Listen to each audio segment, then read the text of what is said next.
তো অগ্নিবীর আর্মি কি second list বেরোবে এবং কাট অফ হাই গেছে, এই নিয়ে অনেকজন অনেক কিছু বলছিল। তো দেখো, হ্যাঁ, কাট অফ এবছর হাই গেছে।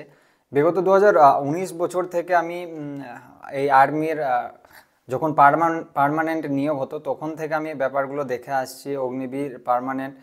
তো কাট অফ সবসময় তোমার 40 থেকে 45ই কাট অফ যায়, বহরমপুরে আরও বলো বা ব্যারাকপুরে আরও বলো, যারাই 18-20টা প্রশ্ন করে আসে সঠিক, তারাই মাঠের জন্য ডাক পেয়ে যায়।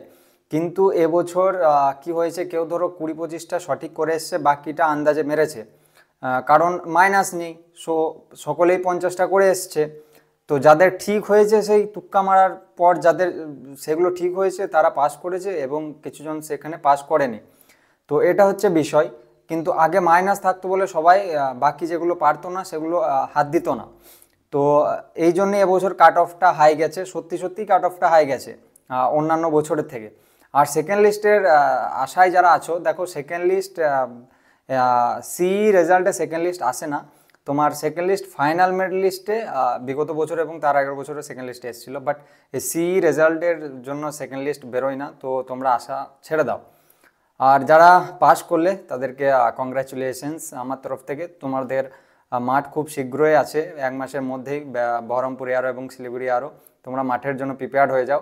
এবং ব্যারাকপুর এয়ারও এবং কলকাতা এয়ারও তোমাদের সেকেন্ড ফেজে হবে।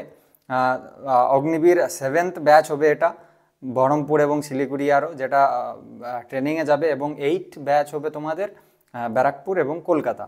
জয় হিন্দ।